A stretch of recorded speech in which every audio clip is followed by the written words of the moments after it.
Hello students, हम लोग practical chemistry को आगे बढ़ाते हुए नेक्स्ट टेस्ट है चारकोल कैविटी टेस्ट।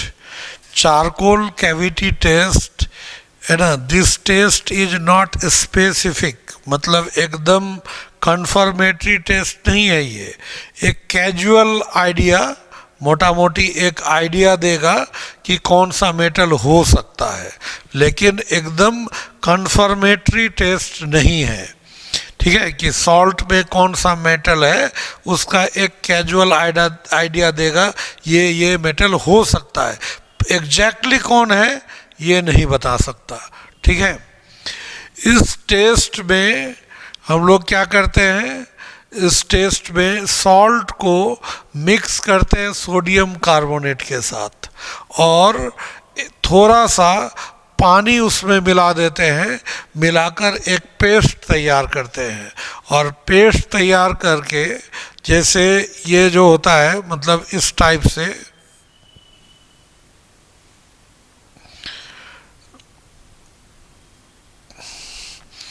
मतलब एक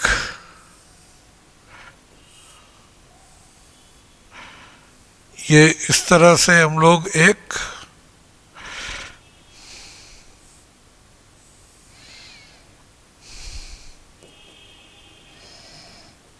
यहाँ से इस तरह से एक चारकोल ब्लॉक हम लोग ले लिए, यहाँ पर एक कैविटी बना देते हैं। एक चारकोल का एक टुकड़ा ले लिया जाता है और उसमें एक ये कैविटी खोदकर एक कैविटी बना दिया जाता है। और कैविटी बनाने के बाद यहाँ इसमें एक जो होता है, ये हम लोग यहाँ पर रख देते हैं एक बुनसेन बर्नर, है ना। और यहाँ पर इस जगह इससे लौ निकलेगा और एक ब्लोअर होता है इस तरह से, ऐसे देखिएगा सोनार लोगों के इसमें होता है, इस टाइप से एक ब्लोअर होगा। यहाँ से वो फूकेगा तो ये इसको क्या होगा, ये जो लौ है, लौ एकदम घुमाकर वो यहाँ पहुँचा देगा। ठीक है, सोनार लोगों के पास देखिएगा जो वेल्डिंग करता है तो वो एक फूकनी वो लोग कहता है ना, ब्लोअर, मुंह में लेकर के वो ब्लो करेगा और इसमें यहाँ पर एकदम पतला नोजल होता है तो तेज़ी से हवा आएगा और इसको एकदम घुमा करके यहाँ ला देगा। ठीक है, इसको थोड़ा सा टेढ़ा पकड़ते हैं हम लोग, थोड़ा तिरछा, और उसको ब्लो करके वहाँ लाते हैं कैविटी में। ठीक है,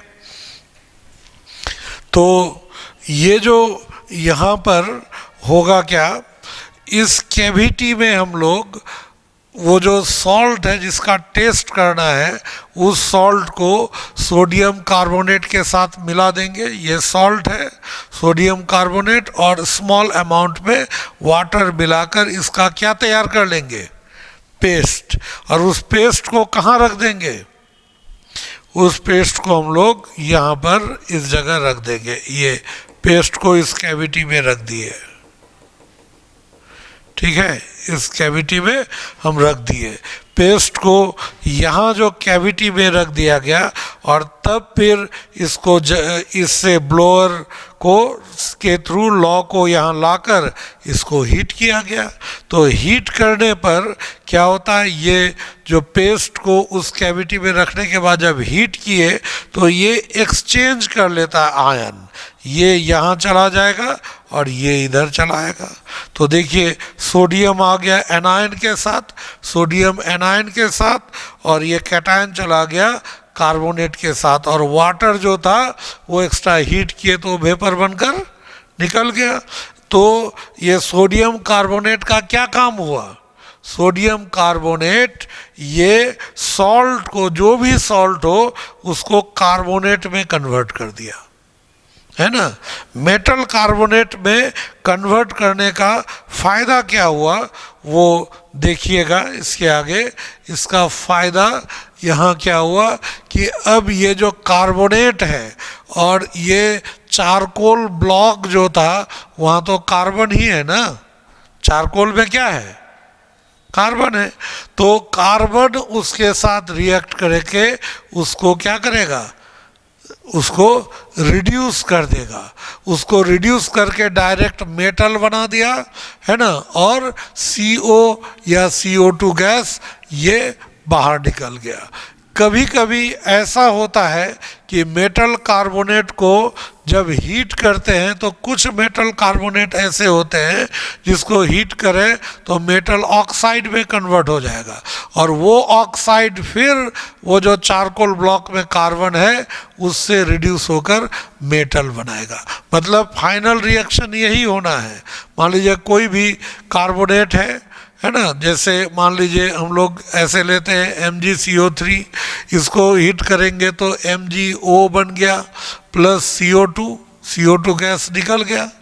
और अब क्या हो जाएगा, यहाँ पर ये MgO है मान लीजिए, और इसको यहाँ Zn भी ले सकते हैं है ना, इस जगह हम लोग इसको क्या करेगा, यहाँ पर मैग्नीशियम को हालांकि कार्बन रिड्यूस नहीं कर पाएगा, हम एग्जाम्पल के तौर पर एक बता रहे हैं, मान लीजिए Mg और यहाँ CO, और ओवरऑल रिएक्शन को जोड़िए तो क्या हो जाएगा, यहाँ पे ये कट गया तो फिर MgCO3 प्लस C, और इधर क्या हो जाएगा Mg, और इधर CO प्लस CO2। देखिए यही वाला रिएक्शन फिर वापस आ गया मेटल, और यहाँ Mg को कार्बन रिड्यूस नहीं कर पाता है, हम लोग जिंक ले सकते हैं, मरकरी ले सकते हैं, ये अलग अलग लेड ले सकते हैं।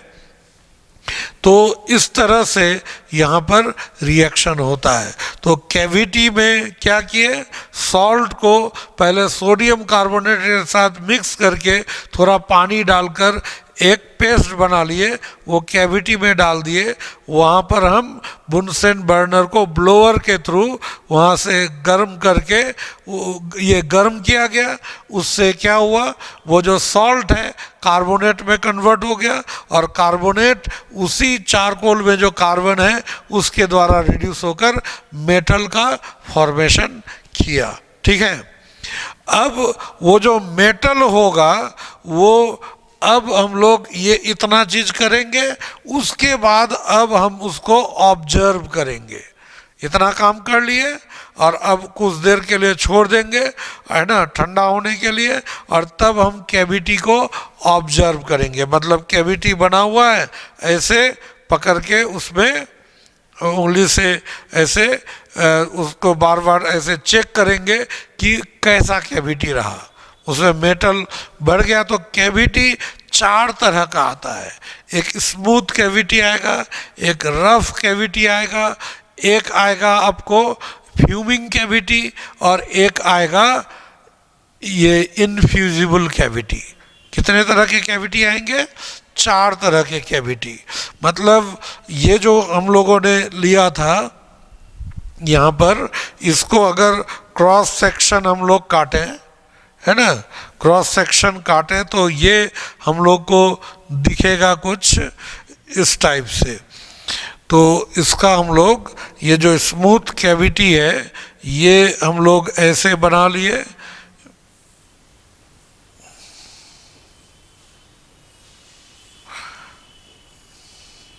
ये, और यहाँ पर इस जगह वो जो ये रिएक्शन के बाद ये कैविटी यहाँ पर इस तरह से ये एक स्मूथ बन जाएगा।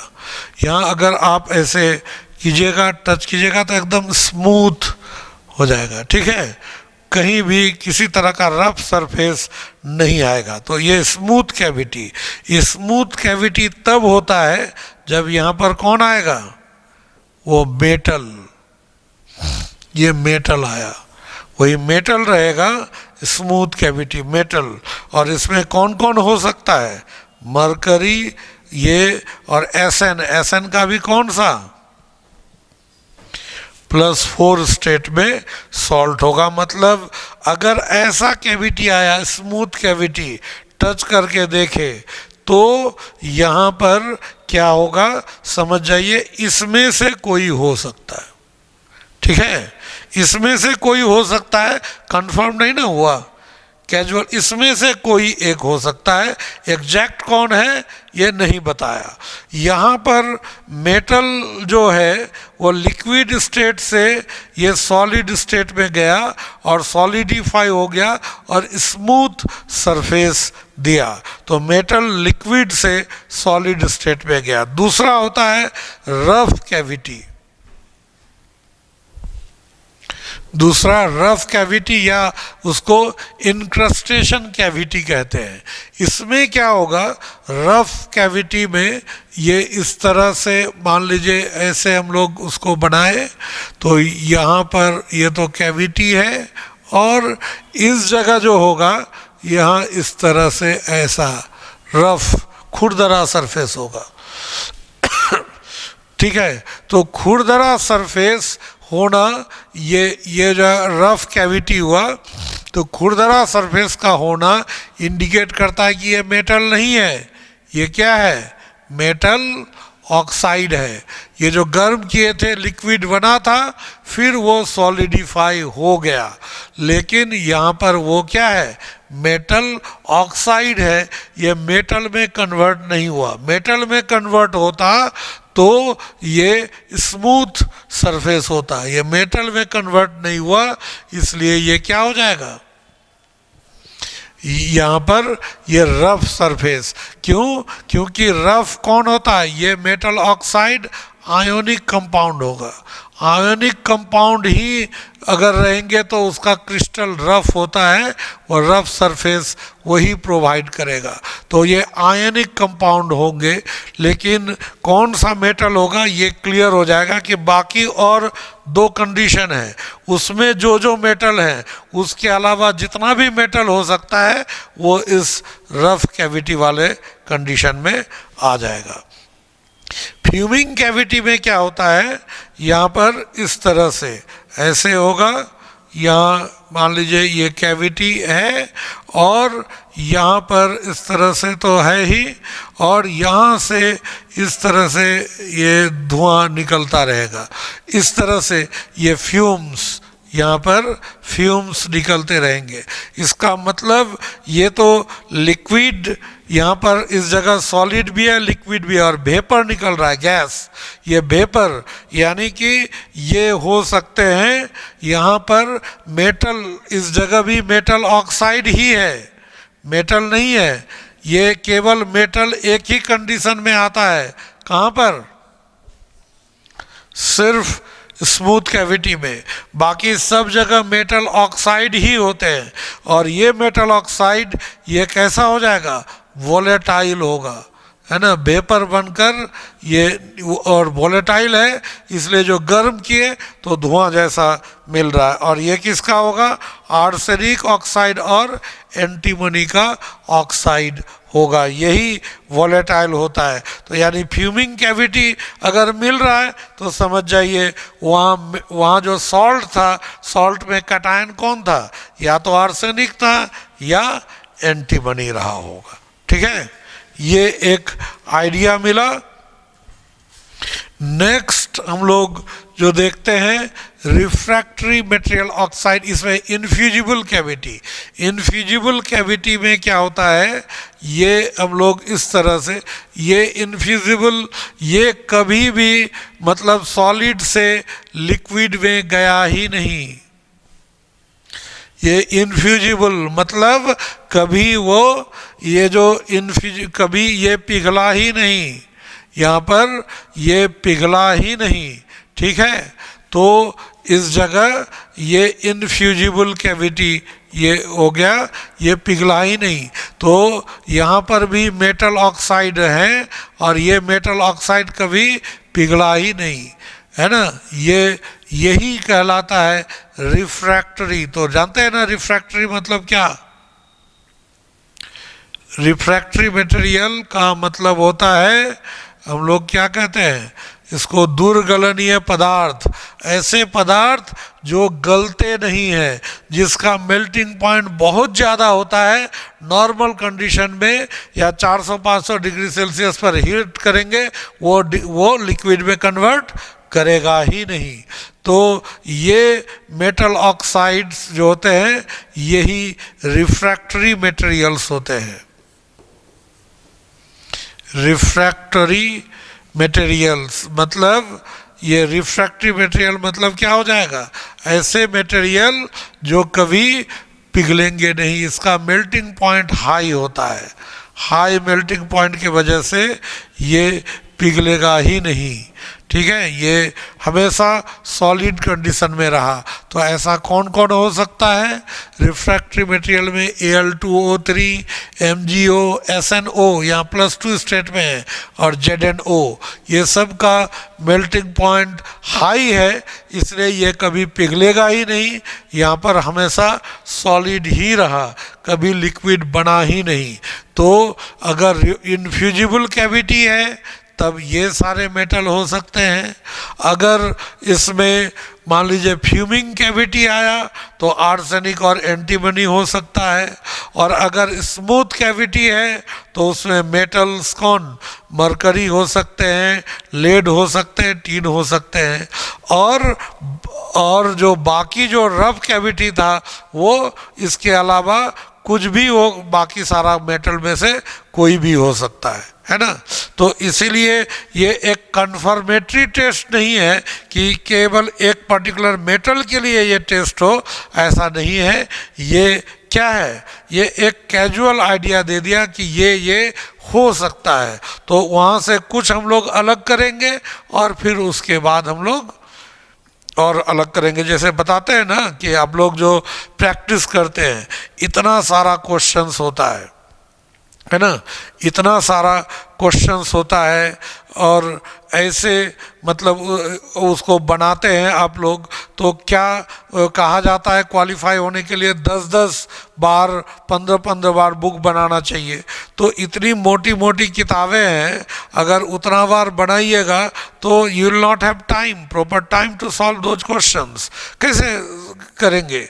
और तो उसमें क्या होता है कि हम लोग जो देखते हैं उसमें कि तो तरीका क्या होता है, पहला बार हमने बुक को सॉल्व किया, पूरा बनाया, कहाँ कहाँ हमें ज़्यादा गड़बड़ी है उसको मैंने क्या किया, जहाँ नहीं बना, जो दिक्कत हुआ उसको हम लोग सर्कल कर लिए, सर्कल करके रख दिए। लेकिन बुक में कभी आंसर टिक नहीं करेंगे, सर्कल कर दिए। फिर हम क्या किए, सेकंड टाइम जब उसको बनाना है, जो पहला बार में फर्स्ट अटेम्प्ट में बन गया था वो तो इजी ही था, उसको क्यों रिवीजन करना। हम अब रिवीजन करेंगे किसको, जिसको हम सर्कल किए थे। तो ऑटोमेटिकली आपको क्वेश्चन का संख्या क्या हो जाएगा, हाफ या उससे कम हो जाएगा।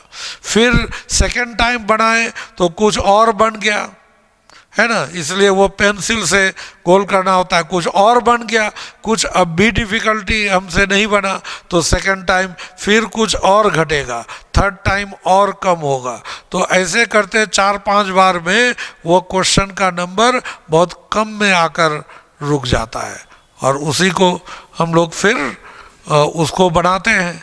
तो लेकिन हर बार अगर पूरा क्वेश्चन बनाते चले तो बहुत प्रॉब्लम है। और क्वेश्चन बनाने का सही तरीका बहुत सारे बच्चे करते क्या है कि बुक में ही वही टिक कर देते हैं आंसर। तो सेकंड टाइम आप बनाएंगे कैसे, सेकंड टाइम में तो आंसर सीधा आपका टिक किया हुआ है। तो बुक में कभी भी आंसर टिक नहीं करना होता है, जो नहीं बना उसको सर्कल करके सेकंड टाइम केवल उन क्वेश्चंस पर ध्यान दीजिए। तो इनरिचमेंट उसको कहते हैं कि हम इतना सारा प्रोबेबिलिटी था मेटल का, कितना सारा मेटल है ना, 80% of the total elements are metals, इतने सारे पॉसिबिलिटी हैं। तो हम क्या किए, अगर चारकोल कैविटी टेस्ट से उतना में से कुछ हो सकता है, ये क्लियर हो गया। अब हम लोग उसके आगे और कंफर्मेटरी टेस्ट करके क्लियर कर देंगे कि कौन सा मेटल हो सकता है। ठीक है, तो ये हुआ चारकोल कैविटी टेस्ट, समझ गए।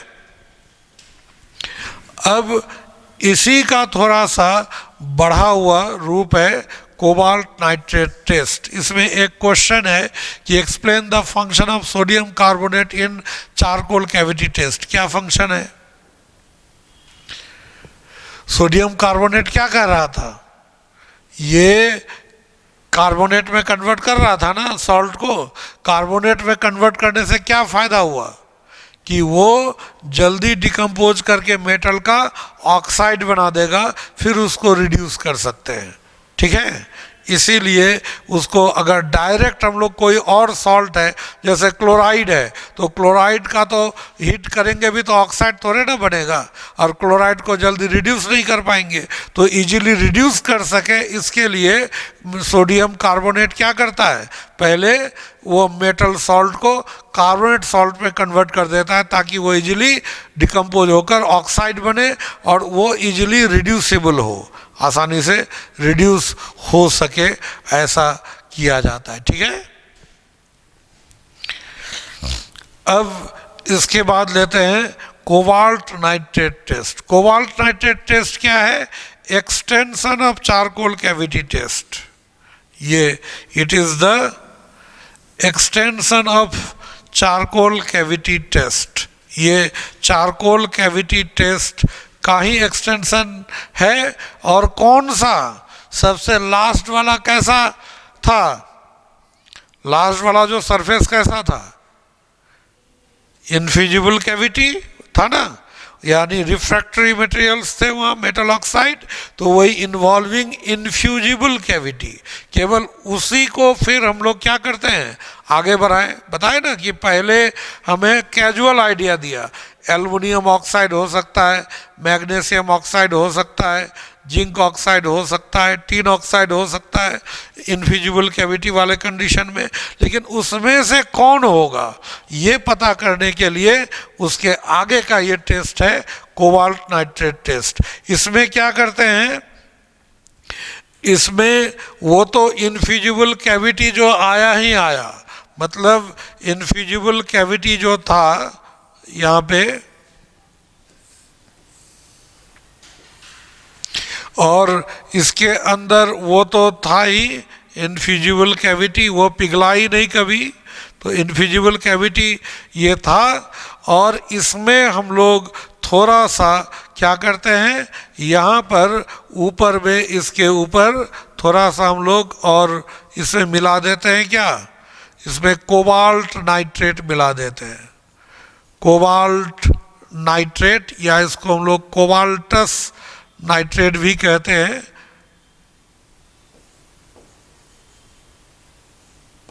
कोबाल्ट नाइट्रेट ये मिला देते हैं, और मिलाकर फिर उसी तरह से ये जो ऐसे लॉ है इसका, फिर ये ब्लोअर से इसको हम लोग ब्लो करके इसको यहाँ पर फिर हीट करते हैं। ठीक है, तो इसको हीट किया जाता है, तो यहाँ से ब्लोअर से ये जो यहाँ पर जो लिया गया था, पहले क्या था, हम लोग मेटल सॉल्ट जो था, सॉल्ट को हम लोग सोडियम कार्बोनेट के साथ मिक्स किए, थोड़ा सा पानी मिलाकर पेस्ट बनाए, और उसी पेस्ट में हम लोग थोड़ा सा क्या मिला दिए, कोबाल्ट नाइट्रेट, और तब इसको गर्म कर रहे हैं। तो गर्म करने के बाद हम लोग गर्म करके फिर उसको छोड़ देंगे, तो बाद में एक कलर आएगा, और वो कलर देख करके हम पहचान लेंगे कि वो कौन सा मेटल हो सकता है ना।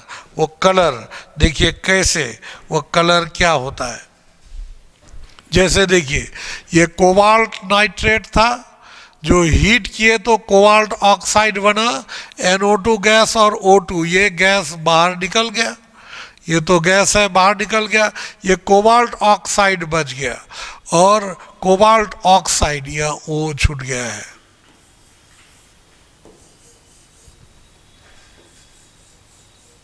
ओ कोबाल्ट ऑक्साइड, ये क्या हो जाएगा, ये कोबाल्ट ऑक्साइड यहाँ पर वो तो निकल गया, इसको जब हीट किए तो कोबाल्ट ऑक्साइड बना, वो गैस निकल गया, और वहाँ जो रिफ्रैक्टरी मटेरियल था जिंक ऑक्साइड, उसके साथ ये कोबाल्ट ऑक्साइड जुट गया, एक साथ जुटकर एक जो बना ये एडिशन कंपाउंड, इसको हम लोग COZnO2 दोनों मिलाकर इसको क्या कहते हैं, रिनमान्स ग्रीन, यानी किस कलर का होगा ये, ग्रीन कलर का। मैग्नीशियम ऑक्साइड था, ये कोबाल्ट ऑक्साइड से मिलकर क्या बनाया है, ये दोनों मिलकर पिंक कलर का एक कंपाउंड बना दिया। उसी तरह से एल्युमिनियम ऑक्साइड कोबाल्ट ऑक्साइड के साथ मिलकर ब्लू कलर का एक कंपाउंड बनाया जिसको थेनार्ड्स ब्लू कहते हैं। और एक टीन ऑक्साइड जो था वो कोबाल्ट ऑक्साइड से मिलकर ब्लूइश ग्रीन, है ना, इसको ब्लस ग्रीन हम लोग पढ़ते हैं, तो ब्लस ग्रीन है ना, मतलब ये कंप्लीट ग्रीन भी नहीं, कंप्लीट ब्लू भी नहीं, ये जो हम दिए हैं यहाँ नाम उसमें उसका कलर इंक्लूडेड है। ये ग्रीन है इसलिए ग्रीन कलर से नाम लिखे हैं, ये पिंक, ये थेनार्ड्स ब्लू, और ये क्या हो जाएगा, ब्लिस ग्रीन। तो अब ये देखिए, ये कन्फर्मेटरी टेस्ट हो गया कि नहीं। इसके पहले तक चारकोल कैविटी टेस्ट तक में क्या था कि अगर इनफिजिबल कैविटी है तो वो जिंक का, मैग्नीशियम का, एल्युमिनियम का या टीन का सॉल्ट हो सकता है, क्लियर नहीं था किसका होगा। लेकिन कोबाल्ट नाइट्रेट मिलाने से वहाँ अलग अलग कलर आया, कलर से ही हम लोग पता कर लिए कि वो कौन सा मेटल का सॉल्ट होगा, है ना। तो ये हो जाएगा कोबाल्ट नाइट्रेट टेस्ट, ठीक है।